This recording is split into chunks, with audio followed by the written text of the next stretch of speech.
Hey there everyone, Hitesh here. And now that you know a little bit basics about the theoretical part of the block, business logic component, now it's time that we create a Flutter app and just try to write everything into the code part, whatever we have seen in the theory. So let me walk you through what we're going to do and how we are going to take down this application, the strategy for that.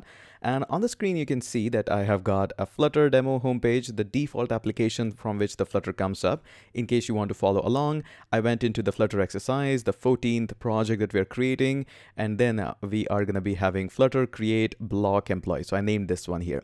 And Flutter is always ridiculously fast in generating this default application. I don't know how, but I just love it. And then thereafter, I have gone into this one and it said, hey, you can just open this up. So what I did is open up this project, drag and drop into our all-time favorite VS Code, and just run the command flutter run. So there we go. We can see that it's available here. Now, just like always, we are going to go into lib, click on the main dot dart, and just like always, I like to remove everything from here. I always like to do that. So what we're going to do is, first and foremost, we're going to move this emulator out of the screen because it's not needed right now. Right now, what we need is a strategy, what we are building up and how we're going to be building it up. So let me move that on my other screen, and now we can just talk. Okay.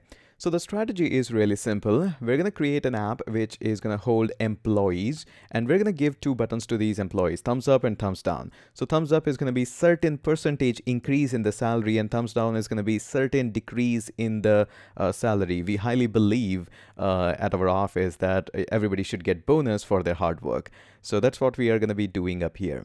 So what is going to be the strategy? First and foremost, our main file. I always like to keep our main file absolutely clean. We're going to keep our home page as well. The home page or homepage.dart file. I always like to keep all of my UI in that. And since we are creating an employee, it's always necessary to create a class. Surely you can do that with variables, but it's not a good idea. So we're going to create an employee class to define how our employee looks like, what are the default properties in it. And all the logic of the working is going to go into an employee block.dart file. So we have got a lot of files to create, so let's go ahead and do that now. So I'm going to go into this lib file. Main.dart is already here. Let's create another one. So the next one that we are going to be looking up is going to be home page.dart. There we go. We're going to need a couple of more. Then we're going to define how our employee actually looks like. So we're going to say employee.dart. So again, if you're creating a contact app or anything like that, you definitely can create a contact.dart. The basic structure of how our contact is going to look like, in this case, how our employee is going to look like.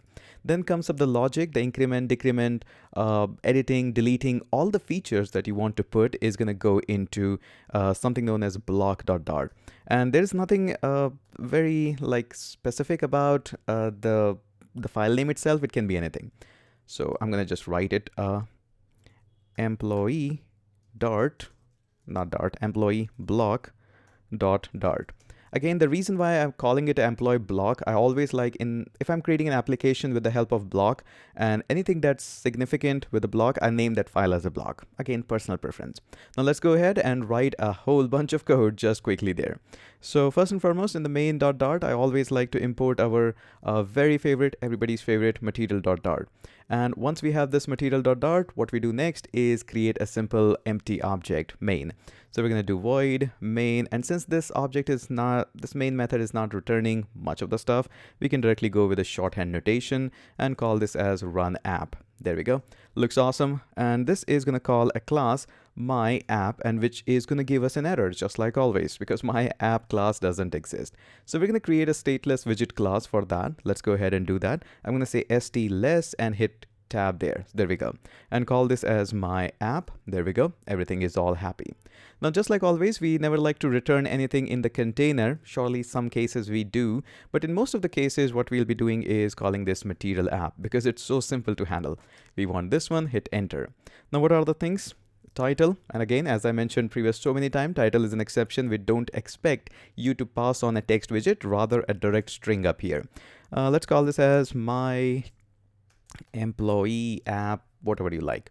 And then we go for theme. There we go. Theme is going to be having a theme data. Surely you can pass on as much as you like. We're going to go with the primary swatch only. So if I can write that correct, primary swatch, and we're going to go for a pretty different color. So we're going to say colors dot maybe orange. Recently I've found a love for orange. Okay. And then one more thing is I never remember this, but I start typing debug so that the banner at the right hand top side, it just goes away. So we're going to say debug, show debug check mode, and we just need to turn that off. There we go. Looks easy and awesome. And then comes up this the home. So home is going to call our class, which is home page. Oops, P should be capital. Home page, and just like that. Shortly, it's going to give us an error because home page class doesn't exist. So we're going to save that now and try to get rid of this error first, which is home page. How to get rid of that? Move into home page. Okay. First and foremost, let's import our material dot dart. There we go. Looks awesome. And now here we need a stateful widget because we'll be changing a few stuff in here. So we're going to say st_full, hit the tab, and there we go. Multiple cursor are amazing. I love them. And we're going to call this as home page. There we go. We're going to save that. Now this is going to get rid of the error in the main dot dart, but we have to import this class first. So we're going to go up here and we are going to say, hey, I'm looking for a class which is known as homepage dot dart. Okay, so as soon as I do this, this should get rid of the error, but again, I forgot that H should be capital. There we go. Okay, save that. That looks awesome. That looks pretty good. Now we're not gonna touch the homepage.dart directly here because that's kind of my UI, and I would love to do this UI part a little bit later. First and foremost, I would like to target two files here, which is employee.dart and employee_block.dart. The one is the general structure of the employee. Another one is going to be the logic of our application. So first and foremost, let's go into employee.dart and create a class for that. Surely it's totally dependent on you how you want to craft this class. I'm going to go for employee. There we go. Now in this employee class, we're going to have a few properties. So let's go ahead and do that. First and foremost, it's going to be _ID. If you're creating a database, then this can be super helpful for you. Then we are going to have a string, and I'm going to call this _name. Whenever I say underscore, that means it's a private one. And then we are going to have a salary, surely in the double figure, salary. There we go. Okay. Now after this, we need a constructor. We're not going for named constructor in this one because this is a pretty basic one. So we're going to go for employee. There we go. It's going to expect all the fields to be passed on as soon as an object is being created from this class.